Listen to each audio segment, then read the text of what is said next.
Ray Brown's Talkin' Birds. Made possible by the generous support of the Birdwatchers General Store, Orleans, Cape Cod. Birdwatchersgeneralstore.com. By Vortex Optics, with the VIP warranty, their unlimited lifetime promise to keep you and your optic covered.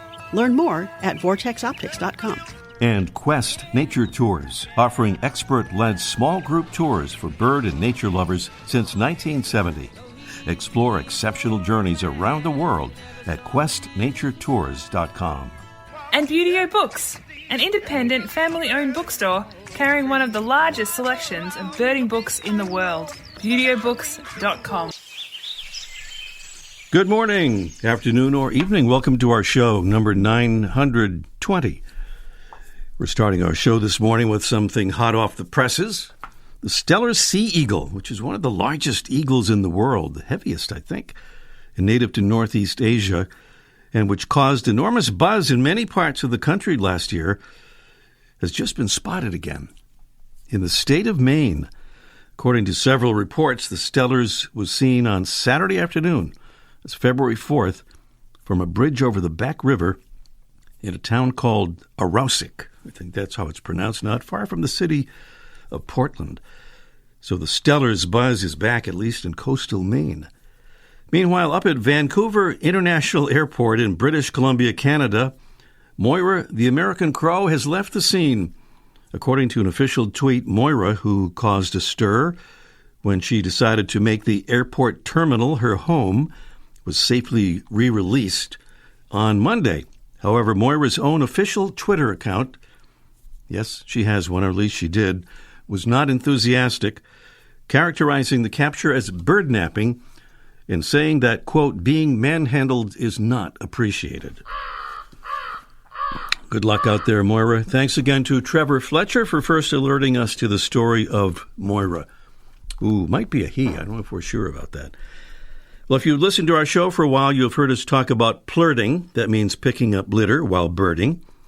And we encourage listeners to become proud plurters by taking the pledge through our website. One of our new proud plurters is Emily Bueller from Hillsborough, North Carolina, who told us this little story about when she was camping at Carolina Beach State Park. She says, we were plurting and we kept finding these piles of plastic wrappers, as if a bunch of people had dug a hole for a bonfire and threw some kind of plastic packaging into it. They were so annoying to pick up because they were brittle and disintegrated. Here's the surprise. It only took us an hour to realize they were the remains of hatched sea turtle nests and eggs. LOL. So that was really exciting. That is so cool. Thank you, Emily, and thanks for the accompanying photos, which we'll put up on our website and Facebook page. To become a proud plurter and take the pledge to pick up litter while birding, just click on that very versatile Get Involved tab at talkinbirds.com. Now, from a place that's much warmer than Maine or British Columbia or Minnesota, as we'll learn in a moment, or here in Massachusetts right now, we have an Avian Audio Postcard, this time from our Freya McGregor, checking in from Central Florida. Hi everyone, it's Freya McGregor here. I'm at Orlando Wetlands Park, which is actually not in Orlando, Florida. It's a little bit to the east, near the coast. And there are lots of wetlands. It's well named. And stacks of birds. There's about a zillion common gallinules and American coots, and making all these funny noises that you can hear.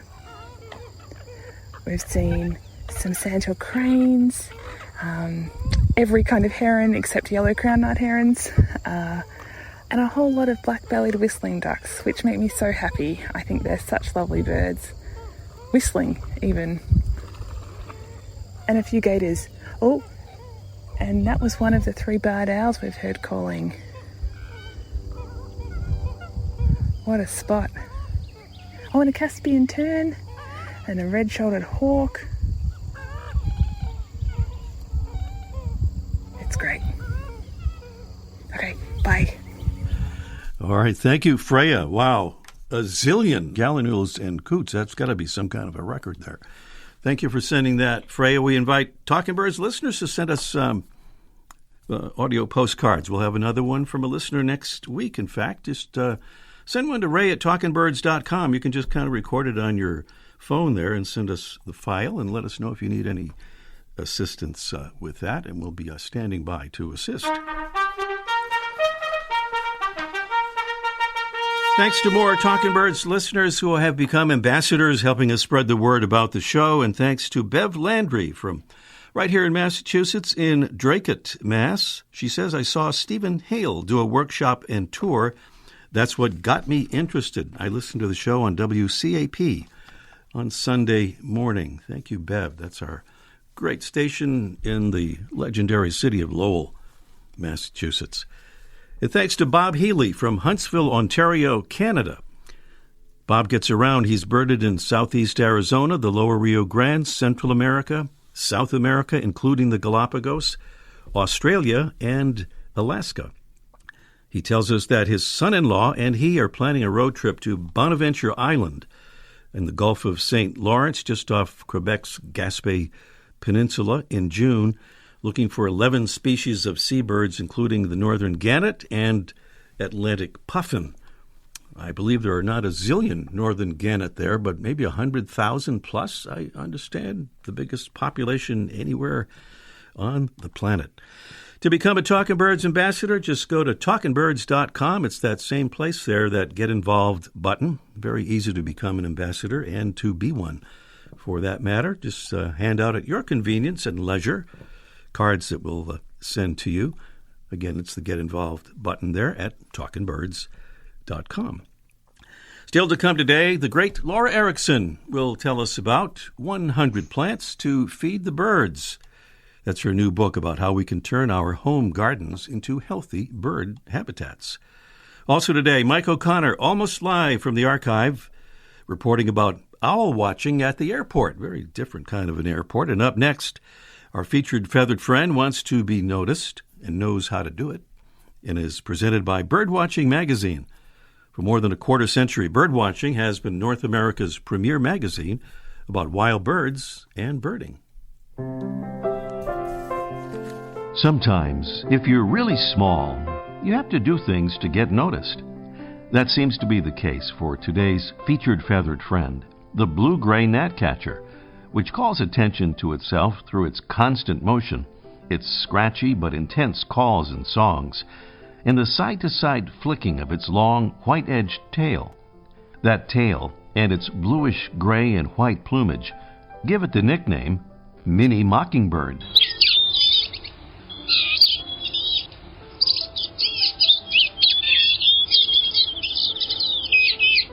The blue-gray gnatcatcher, which also sports a distinctive white eye ring, is a lively hunter that flutters among shrubs and trees, using that tail flicking apparently to scare up its hiding insect prey. It's the only member of its gnatcatcher and gnatwren genus that's truly migratory, and it's found farther north than any of its gnatcatcher relatives, breeding over much of the U.S. in a nesting range that has shifted northward since the early 20th century, moving up a couple of 100 miles in the last few decades, in step with increasing average temperatures. The bird winters from southern California to the Gulf Coast and up to the Carolinas. The blue-gray gnatcatcher is a frequent victim of nest parasites. It fights back against those threats by building as many as 7 nests in a single breeding season, often speeding up the process by reusing material from previous nests. Our bird is, like many others, not entirely well named, since gnats don't make up a significant portion of its insect-rich diet. The second part of its scientific name, cerula, as in cerulean, deep blue, does hint at its bluish-gray coloration. It's today's Talkin' Birds featured feathered friend, Polyoptila cerula, the blue-gray gnatcatcher. Welcome again to our show, number 920. Well, among other endeavors, Laura Erickson has worked as a teacher, wildlife rehabilitator, public speaker, photographer, blogger, and Cornell Lab of Ornithology science editor. She's written, if I have the count correct, 13 books about birds, and she's here with us today to tell us about her latest. It's called 100 Plants to Feed the Birds. Turn your home garden into a healthy bird habitat. Good morning, Laura. Good morning, Ray. So good to see you again. It's great to see you, and we are seeing each other via Zoom here. And you're up in Duluth, Minnesota, keeping warm. Where it's what's the temperature this morning? It's gone up. Oh, it's a balmy 18 degrees. 18. Wow, we're up to the 30s here in Massachusetts, so we're making progress. Well, you start off in your book, Laura, by pointing out that some 50 million folks in North America feed birds, but that providing seed and suet and such is only a small part of the nutrition equation. And you say you're not suggesting we don't feed birds, but if we want more birds, we should add more plants, right? Correct. And even the birds that come to our feeders benefit from native plants in our yards. Mm-hmm. So it's win-win all around. All right. I'll offer two words here, Laura, and ask you if maybe these are the key words to remember when adding plants to your yard. So the words I'm thinking of are native and local. Would that be more or less correct? Exactly. Yeah. Okay. That's absolutely correct. And my book is directed to the whole continent. And so I couldn't be as specific as your local bird clubs and garden clubs can be about what works best, which cultivars of which kinds of plants work best for each location. Even here in Duluth, Minnesota, we have plants that are local up here that would be not work in Minneapolis. So that close a range too. So is that how far away is Minneapolis from Duluth? 150 miles. Okay. But they and we're starting, thanks to climate change, to see many more of the hardwoods up here that we didn't used to have. Mm-hmm. So red-bellied woodpeckers that make it up here now are thriving. Mm-hmm. And so we had the very first nest of red-bellied woodpeckers in my yard, the very first nest for all of St. Louis County, Minnesota. Good for you. That back in 2016. That goes with your 4 pileated woodpeckers you told me about in your yard there. Wow. Yeah, I feel so lucky. Well, Laura, your book lists 100 plants that support birds from aster to yucca. You also point out that we shouldn't be afraid to plant trees that won't mature for a long time because they can provide nourishment for birds even when they're saplings. Is that right? Oh, I think, did we lose? A lot of people think things like oak trees. Oh, it's definitely true. Wonderful example of a tree that can take, depending on the species, decades before it produces a single acorn. We got a little frozen up there. But yeah. All those decades going, importing insects that are feeding our birds. Right. We think we got the gist of that there. Anyway, trees can provide nutrition even when they're just little saplings. How about a word or two about bird baths, Laura, and their importance? Bird baths and backyard little ponds and water features can be very wonderful for birds, but you have to make sure that you keep them clean, and also make sure if it's water that doesn't circulate that you aren't fostering mosquitoes, because the mosquitoes that grow in our yards in stagnant water and bird baths, if you don't clean them often, those are the carry West Nile virus and things like that. They're not among the flying creatures in which we're interested. Laura, we saw the story recently about a couple in Maryland whose homeowners association tried to make them get rid of their native plantings in favor of a large, expansive lawn, which provides, I guess, almost nothing for birds. And they went to court over this, the couple did, and won. Tell us a bit about letting your yard go wild. The wilder our yards are, the better. One of the first things I talk about in the book, though, is that if you're going to attract birds to your yard with plants or with bird feeders, you have to make sure you're not drawing them into a death trap. So I talk about the issues of cats, and I talk about the issue of making our windows as bird safe as possible. But then lawns are sterile habitat. It's not even native grass that we're growing there, and it provides hardly anything for birds. So it's much better, as much lawn as you can allow to be taken over by native wild plants, the better for birds.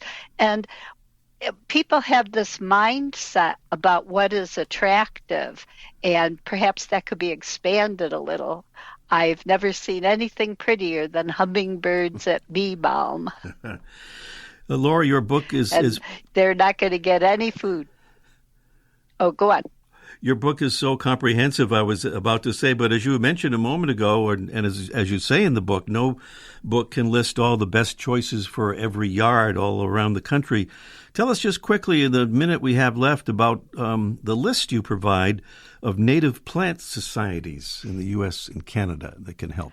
One of my dear friends from California, Allie Sheehy, put that together for me because I knew that we needed for readers to have support locally to get those local best choices. And so she found one good organization for each state and province. Mm-hmm. Wonderful. That's a wonderful list, and obviously lots of information. You have the links there to their websites.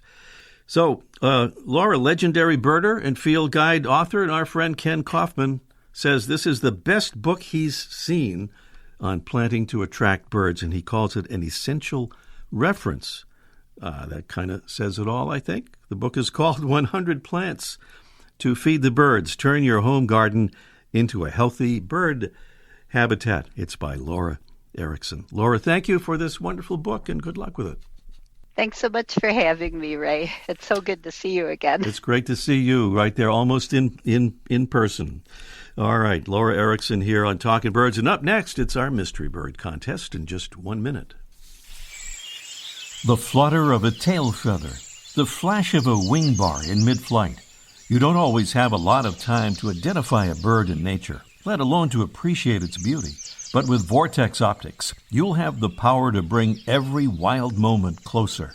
When you choose Vortex, you're choosing to have a partner in the field as passionate about nature as you are. Whether you're spotting old friends on the backyard feeder or packing for a once-in-a-lifetime trip to add a few species to your life list, Vortex offers a full range of optics and optics accessories for every birder and every budget. And whether the birds are taking you to another state or another country, you're always covered by the Vortex VIP warranty, an unlimited lifetime promise to keep you and your optic covered.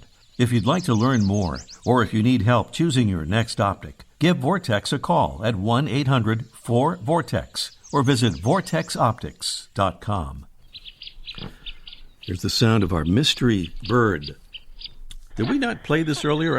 We usually do that, and I'm not sure if we did. I'm pretty sure somehow that got left out along the way here. So let's emphasize about this bird here. It's a water-loving mystery bird that's a little larger than a pigeon. It's brown or gray overall, with large light blue patches that can be seen clearly in flight.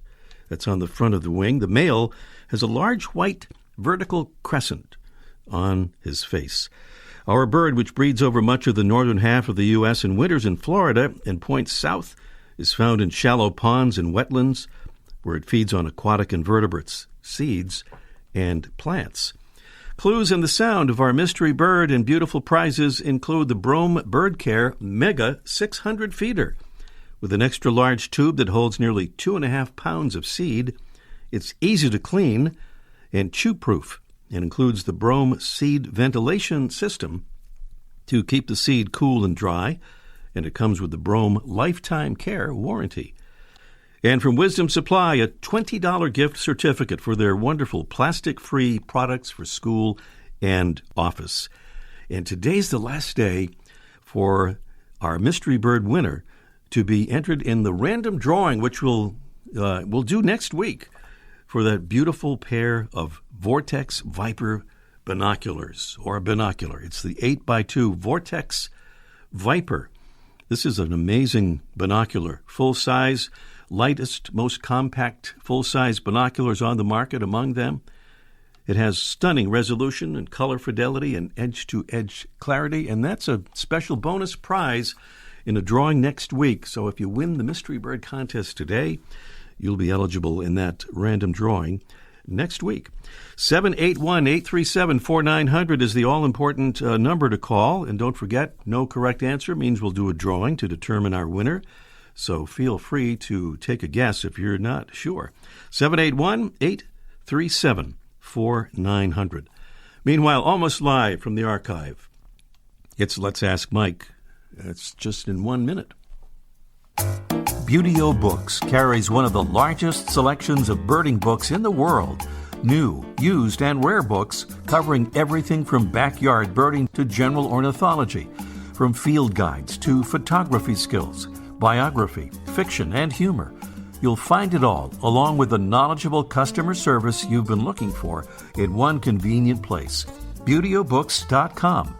B-U-T-E-O. BeautyOBooks.com. Quest Nature Tours has offered exceptional tours for bird and nature lovers since 1970. In 2023, join us in search of colorful bird life and jaguars in Brazil or on our brand new Zambia safari. See amazing wildlife and explore habitats with travel companions who truly enjoy nature. Talkin' Birds listeners receive a $150 credit towards their first tour. Visit questnaturetours.com today. Birds and much more. Guaranteed. We head down to Cape Cod now, where the sun always shines and the owls have very short ears. Mike O'Connor is down there. Good morning, Mike. I understand you've been spending time at the airport lately. At the airport, right? Up in Provincetown Airport. Yeah. I got to, I think ever since Harry Potter, even non-birders have been interested in owls. The trouble with owls is they're hard to see. They're nocturnal. They're typically secretive, so sometimes we can hear them, most times we don't see them. But a short-eared owl is a little bit of an exception for that. They're active hunters. They don't necessarily sit and wait for food, but they'll fly low, and they come out sometimes during the day, oftentimes at sunset. They fly at night too, but oftentimes you can see them if you go to the right habitat. And then what's nice about short-eared owls, they're pretty much, in theory, everywhere. They're widespread. They're in all 50 states, and not like snowy owls that just show up once in a while. And even in Hawaii. So when you go surfing this year, Ray, you can go maybe look for short-eared owls. I got my board ready. But got my wax. So I was looking online, and David Clapp, your friend David Clapp. Yeah. Posted that he had seen a short-eared owl up near the Provincetown Airport. And, I think we both agree that pretty much everything David says he kind of makes up on the spot. He makes it up usually, yeah. Makes it up, yeah. Right. But this turned out to be kind of true. So, my wife and I jumped in the car the next day, and we drove up. And it was a sunny day. It was like 3:30 in the afternoon. And we drove up to the Provincetown Airport, and it's at the what they call the Province Lands Visitors Center. It was right next door, and we parked there. And I thought I saw something over in the dunes, and so I kind of climbed up on the dunes, and there was David Clapp. That's right. So I was very disappointed. No, on the other side of the dune was indeed a short-eared owl, and they're fairly tame birds. You don't want to harass stuff, so I didn't want to get too close. But they're not skittish, and I watched it for quite a while, took some pictures, and then it flew off. And for the last couple of days, people have been seeing this owl. Now the downside is these owls are in trouble. At least in the northeast, their habitat's been disappearing. Their birth of grasslands and farmlands, and all those areas are often turned into housing development. So their population, and even in Massachusetts, is in decline. But if you're looking for owls, kind of look at the eBird post, and then around just before sunset, go to a wide open tundra, or Boone, a dog. That's what I want to say. Dune or bog area and fields, and maybe you get lucky. All right. Well, thank you, Mike, and let us know if you find any more sightings of those or of David Clapp.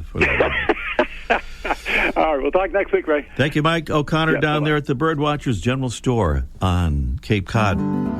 Every Wednesday, Birdwatching Magazine sends an e-newsletter full of information of interest to birdwatchers, including recent news stories about birds, conservation, and science, photography tips, stories about places to go birding, bird ID tips, and much more. Best of all, the newsletter is free. Sign up today at birdwatchingdaily.com/newsletter.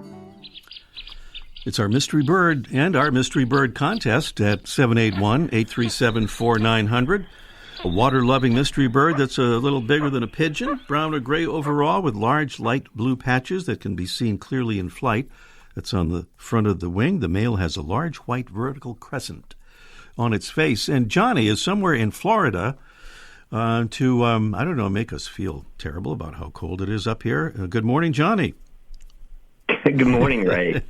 I know that's not what you're doing. Besides, it's warmed up here. It's like 34 here now, so it's pretty tropical here. Yeah, it's a little chilly here. We're maybe going to get into the 60s today, but and that's what part of Florida is that? Ocoee, Florida, which is Central Florida, where Freya McGregor's thing came from. Yeah, a couple weeks ago, I think, at the Lake Apopka Wildlife Drive. The wildlife park there, yeah. Anyway, back here to the Mystery Bird contest, Johnny. You heard all that stuff about the bird. What do you think? I'm knowing blue-winged teal. Blue-winged teal is what you're knowing, not thinking. Okay, well, you thought about it and then you knew it. Blue-winged teal is absolutely correct. Nice job on that, Johnny. Hey, we have time, I think, for what do we call it here? A bonus question. Yeah, that's what it is. Want to try it? Let's do it. All right. Theater prop masters are said to always keep what bird item far from the stage? This is multiple choice here. Is it A, photographs of crows or ravens, B, any kind of bird's eggs, or C, peacock feathers? Which of those would they really want to keep away from the stage there in a theater? I would think maybe raven. Ray, you got to help me out here. I think the answer doesn't include the word raven. Does that help? Peacock? I think the peacock feathers is absolutely correct, yes. The reason is because they have that sort of what looks like an evil eye pattern. At least some people think it looks like that. And so they think it could bring bad luck in the form of technical failure and chaos.